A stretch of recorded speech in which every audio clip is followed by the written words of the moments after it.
¿Qué fue, mi gente? Es John Aquaviva y en esta oportunidad vamos a hacer el segundo segmento de análisis de debate. En este segmento yo analizo el arte de debatir de distintos debates, o sea, cómo estas personas logran formar sus pensamientos en palabras, cómo logran responder a los argumentos de la contraparte. Así que estoy tratando de hacer un análisis objetivo para estos debates. No voy a estar analizando la validez de los argumentos. Quizás una que otra si es particularmente falaz o particularmente válido, pero típicamente va a ser únicamente sobre la forma, ¿ok? Sobre la forma en la que ambas partes debaten. Esto no es en realidad un debate, pero sí es un intercambio bastante famoso en Venezuela y también en muchos países de habla hispana. Y es algo que yo creo muestra perfectamente la jerarquía que existe en muchos debates políticos, la jerarquía, el balance de poderes que existe. Aquí podemos ver a María Corina Machado, quien en aquel entonces era simplemente una diputada más, no era la María Corina Machado conocida por todos, que es hoy en día. Y ella estaba parándosele a Hugo Chávez en una asamblea de mayoría chavista, en un entorno obviamente hostil, de alta presión. Así que ella tenía muchas cosas en contra para poder entregar un discurso. Sin embargo, lo hizo, así que vamos a ver qué hizo, vamos a ver cómo lo hizo, vamos a ver qué cosas se hicieron bien y qué cosas se pudieron haber hecho mejor. Claro, con todo respeto lo digo. ¿Ah? El debate, pero todavía no. No, presidente, A ver, presidente, tenemos 8 horas 8. escuchando. Ajá. Usted escribe. Por cierto, desde el inicio, Chávez está tratando a María Corina como una niñita, ¿ok? Como una niñita, como, ocho. ¿Cuántos son ocho? Ajá, ok, no, pero todavía no. Las burlas, o sea, es para minimizar a esta persona antes de que siquiera pueda empezar a hablar. Un país muy distante del que estamos sintiendo todas las mujeres y las madres venezolanas. Hemos llegado al extremo. Hemos llegado Por favor. al extremo de escuchar que hay aumento en la producción de leche, cuando usted sabe que hoy en día hay mujeres, madres, que asisten a bodegas, automercados y han llegado a la fuerza por un Por cierto, noten eso.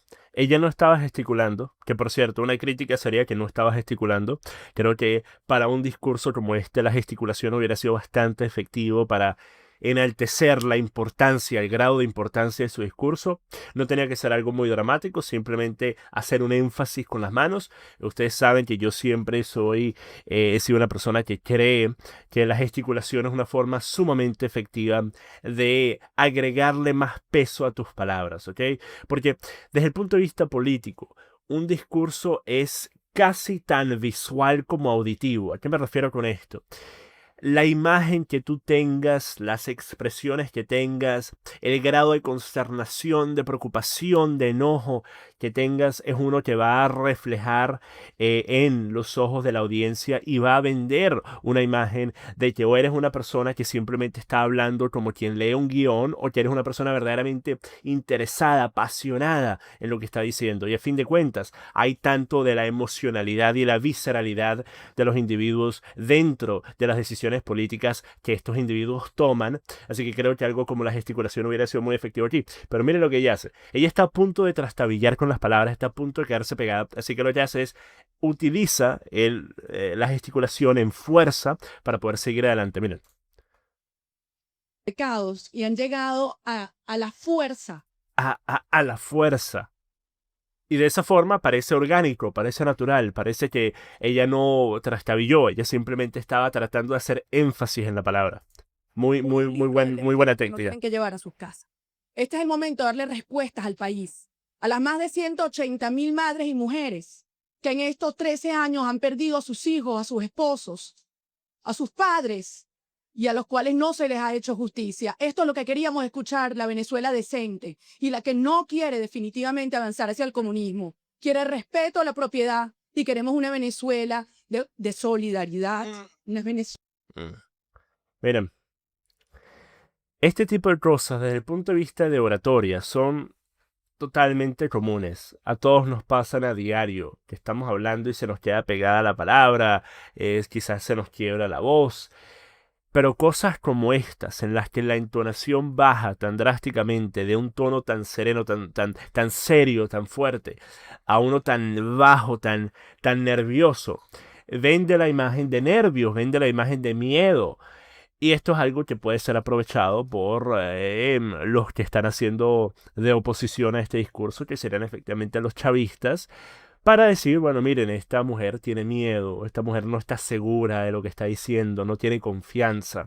Cuando en realidad no, quizás no signifique eso en absoluto, quizás es simplemente que se le quebró la voz, de la misma forma que nos pasa a todos. Pero de ser estos nervios, de verdad, que es muy probable que lo fuera, porque una vez más, la circunstancia en la que ella se encontraba era de alta presión. Y por cierto, el circo que era la Asamblea Nacional en el que estaban burlándose y gritando, no era muy distinto a lo que es el Parlamento, por ejemplo, acá en Inglaterra, en el que, si ustedes ven los videos en YouTube, es literalmente un circo, literalmente un circo. Lo que sí pasó en años subsecuentes con la Asamblea venezolana es que los chavistas no se quedaron contentos con simplemente burlarse de los opositores, sino que empezaron a buscar callarlos, cortándoles el micrófono, haciendo ruido cuando trataban de hablar. Después, esto no siendo suficiente tampoco, tuvieron que utilizar la violencia, cayéndole a golpes a opositores frecuentemente dentro de la Asamblea, lo cual sí ya no se ve por fuera de países tercermundistas. Pero sí, ella ya sabía el entorno en el que se encontraba, así que ella tenía que estar preparada para las burlas, para las risas. Creo que en eso hizo un muy buen trabajo en no dejar que le afectaran las burlas de las personas que estaban a su alrededor. Y miren, por cierto, este tipo de cosas de trastabillar, de que se te va una palabra, esto pasa, bueno, todo el tiempo. Miren esto, por ejemplo. Aquí yo sabía que era lo que tenía que decir, no se me quebró la voz, pero pronuncié mal una letra. Una letra pronuncié mal. Y debido a eso, me salí del modo en el que estaba, que era uno totalmente concentrado en lo que estaba diciendo. Yo sabía exactamente qué era lo que tenía que decir, porque ya lo había dicho 10.000 veces en el pasado. Así que no tenía ningún problema con nervios de ningún tipo. No me pone nervioso estar en televisión. Y encima de eso, no tenía nervios desde el punto de vista de no saber qué decir. Lo que pasó fue que debido a que pronuncié mal una letra de una palabra, pues terminé enredándome a mí mismo. Miren. Venezolanos que están hartos del oficialismo, que están hartos de estos corruptos que están en el poder desde hace 18 años, el que se les sigue haciendo creer a los venezolanos opositores que podemos salir de esto yendo a una cabina y votando es absurdo. Algo que me da mucha alegría actualmente es ver la inmensa cantidad de venezolanos que cuando hace 3 meses apoyaban a la MUD a morir, hoy en día ven a la MUD como lo que son, unos mentirosos, unos corruptos y unas personas que le están siguiendo el juego al oficialismo, y que actualmente la MUD es el principal escalafón que tenemos que poder sacar del camino si queremos una nueva Venezuela. Ya no es el oficialismo. El principal problema de Venezuela hoy en día es la MUD, porque resulta que la MUD tiene la hegemonía. Entonces, principal en lugar de principal, y tuve que pasar 2 segundos tratando de llegar una vez más a lo que estaba diciendo. Eso es para tener en cuenta que este tipo de cosas son simplemente práctica y encima de eso son suerte, ¿ok? Porque tú puedes repetir algo tantas veces que te sea te venga por naturaleza, pero aún así puedes equivocarte en los momentos en los que más importe. Venezuela de justicia, una Venezuela de superación. Por favor. ¿Cómo puede usted hablar de que respeta al sector privado en Venezuela cuando se ha dedicado a expropiar, que es robar? Cuando se... Ahora miren, esa palabra era probablemente la más, o bueno, esas 3 palabras, dedicado a robar. Esas 4 palabras, pues se ha dedicado a robar. Allí tú estás diciendo que el presidente del país se ha dedicado a robar. Le estás diciendo ladrón. Algo sumamente importante y sumamente cierto. Obviamente, expropiaciones son efectivamente robos. Pero algo tan importante como eso tenía que ser enfatizado, tenía que ser puesto en una cajita aparte, ¿ok? Tú tenías todo tu discurso por aquí, tenías que separarlo, tenías que poner un puente entre parte y parte, separarlo, darle su espacio para permitir que pudiera tener el impacto que hacía falta. Porque si tú estás hablando y de repente tú dices, bueno, ladrón, tienes que hacer énfasis, miren, piénsalo de esta forma. Una canción tiene típicamente una canción tiene distintos puntos que llevan hasta tiene el crescendo y después tiene la explosión, cuando ocurre lo más dramático de la canción, cuando cae el beat, por así decirlo. Y eso es lo que tenía que ser este argumento. Así que, a mi parecer, yo hubiera separado mucho más esa última parte, lo hubiera puesto en su espacio individual y hubiera enfatizado mucho más esta acusación. Escobar. A insultar, sí, las propiedades de empresarios, comerciantes, hasta pequeños posadas a quienes ni siquiera Pequeños posadas. Una vez más, cosas como esas. Nervios. Una vez más, natural. Nos pasa a todos, pero en una circunstancia como esta no te puedes permitir tener ese tipo de errores. Y miren, una cosa que yo hubiera hecho. Después de que Chávez dijera robar, simplemente en lugar de decir sí, yo hubiera vuelto a repetir, sí, las expropiaciones son un robo. Tú les quedas quitando la propiedad a los empresarios, a los emprendedores, a los comerciantes. Hubiera hecho un énfasis en eso, porque una vez más, de todo el discurso, eso fue de lejos lo más importante. Así que creo que se tenía que tratar como tal. se le han resarcido su propiedad. Dígale la verdad a Venezuela. Aquí hay una Venezuela decente que quiere una transformación profunda y que es el momento de enfrentar con seriedad y con responsabilidad este desafío histórico que tenemos por delante. El tiempo se les acabó. Es el momento de una nueva Venezuela. Sí, acepte el debate, quisiera. ¿Ven la diferencia cuando se gesticula? ¿Ven la diferencia? Ahora, quizás ella estaba esperando la última parte para hacer énfasis y para no parecer... Porque miren, en países como Venezuela, lamentablemente, hay una imagen de que si una mujer está haciendo algo como esto mientras que habla, es una mujer que no sabe lo que dice, está simplemente molesta. O sea, hay una mentalidad un poco retrógrada desde ese punto de vista con respecto a la mujer fuerte. Miren, yo siempre he dicho esto, Venezuela es el país en el que a la mujer ni con el pétalo de una rosa, sin embargo, lamentablemente, muchos venezolanos no respetan a las mujeres en puestos de poder. No creen que mujeres tienen la capacidad de ocupar puestos de poder. Así que cuando ven a una mujer fuerte, cuando ven a una mujer que está dando un discurso como este, es fácil que si ella hubiera gesticulado con mucha frecuencia durante todo el discurso, algunas personas hubieran dicho, ah, no, eso es una mujer, simplemente está en sus días o algo así.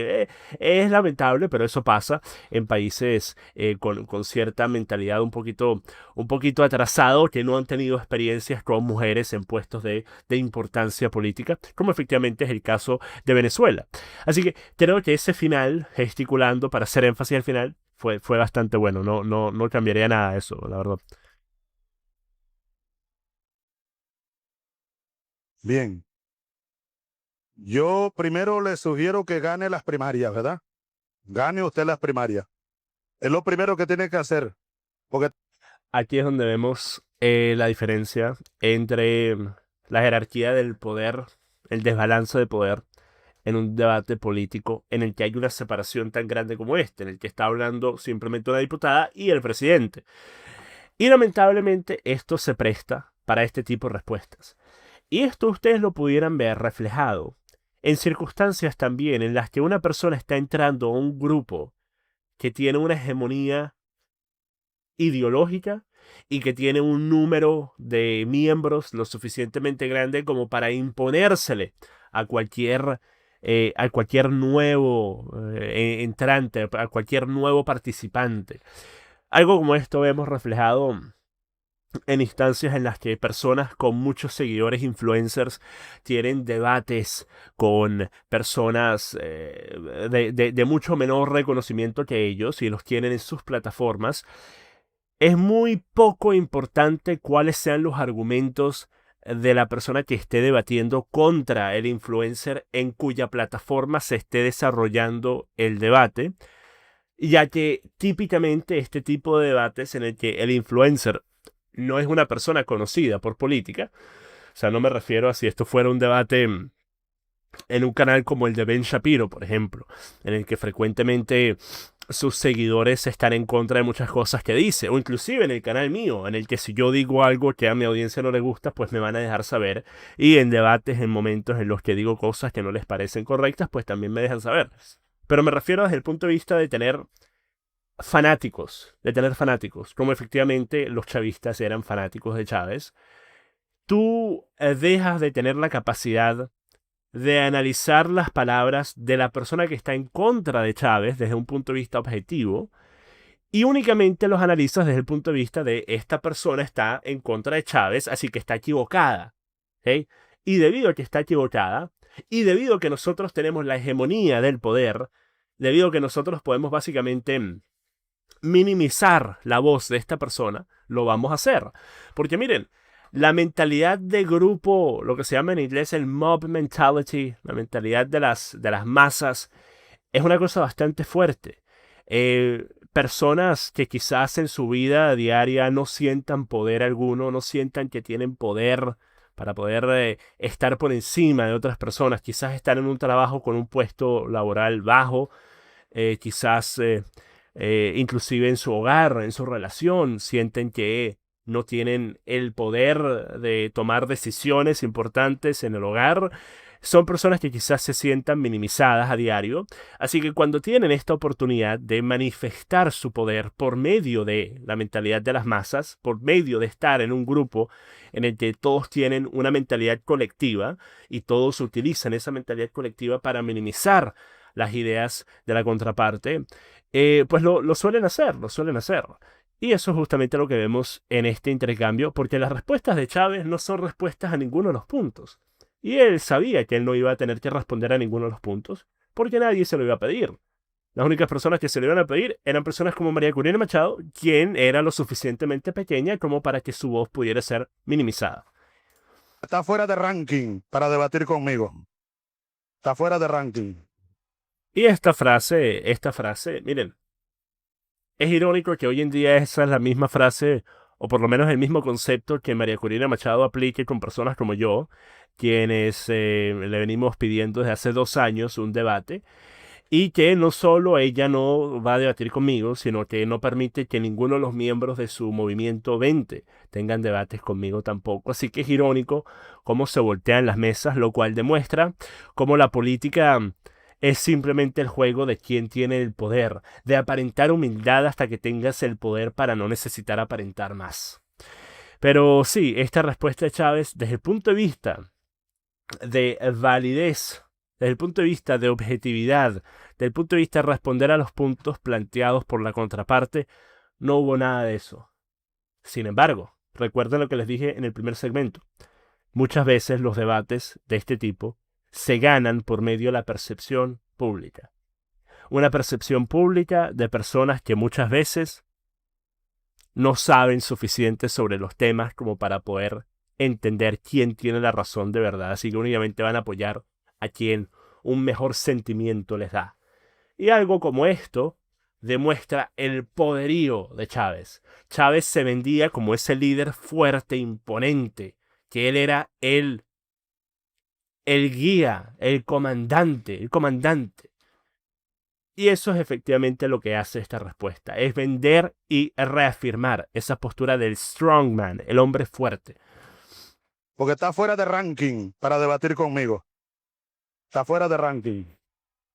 Y después, eso no siendo suficiente, viene la frase más conocida por todos, que a mi parecer, desde el punto de vista una vez más de la percepción pública, hay que admitir, fue una excelente respuesta. Desde el punto de vista de ser Chávez y querer evitar responder a cualquiera de los puntos que hizo María Corina Machado, pero al mismo tiempo querer aparentar, mantener el control del debate y no tener miedo a responder, fue excelente. Fue probablemente lo más cercano a perfecto que él pudo haber dicho. Lo lamento mucho. Lo lamento mucho. Pero esa es la verdad. Ya que usted me llamó hasta ladrón, así me llamó ladrón delante del país, no la voy yo a ofender. Águila no caza mosca, diputada. Pero a lo que me refiero, hay que admitirlo, hay que admitirlo.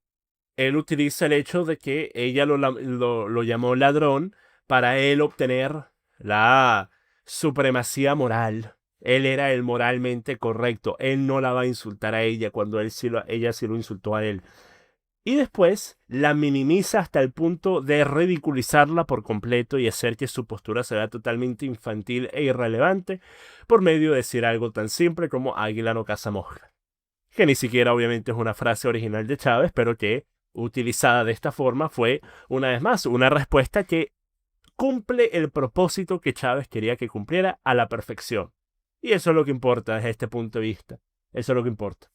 Ahora, les voy a mostrar algunos otros ejemplos para terminar esto, de algunas respuestas similares a estas que me parecen también interesantes. Vamos a ver esta que viene de George Galloway con Christopher Hitchens.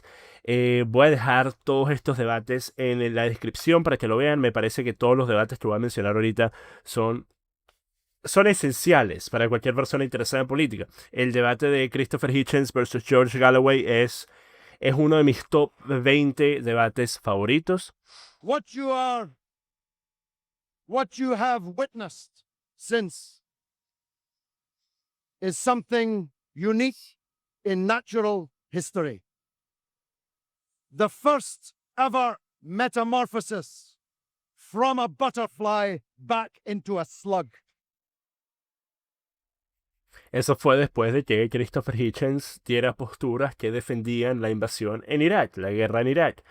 Así que, miren, ven la entrega de George Galloway, que es una persona que siempre ha tenido esa forma de hablar bastante pausada, pero George Galloway es una persona que se toma mucho más tiempo para decir 100 palabras, para poner un número, que la persona promedio debatiendo de política, pero dice mucho más que la persona promedio pudiera decir en el tiempo que él se tomaría.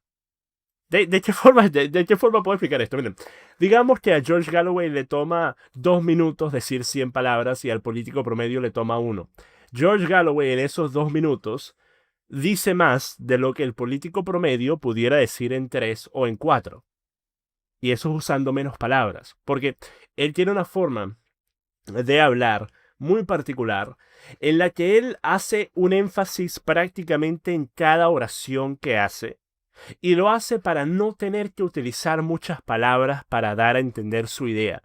Él recorta la gran mayoría de los árboles de lo que está evitando que puedas ver el paisaje. Él recorta mucho de eso innecesario y simplemente va directamente al punto, pero se toma mucho más tiempo en llegar a ese punto debido a que habla mucho más despacio. Así que no necesariamente es una forma más rápida de hablar, no es una forma más rápida de dar a entender tu idea, pero sí es una forma bastante particular que él tiene de hablar. Y creo que para cosas como estas funciona a la perfección, porque eso justamente es lo que yo creo María Corina Machado debería haber hecho con el argumento de que Chávez era un ladrón. Ese tipo de énfasis.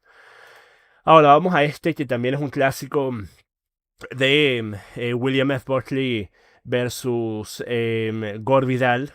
Buckley siendo probablemente el padre fundador del movimiento conservador americano que conocemos hoy en día. Gore Vidal siendo un activista de izquierda muy conocido, también un autor, una persona bastante excéntrica, bastante extravagante y que típicamente tenía este tipo de discusiones políticos en televisión.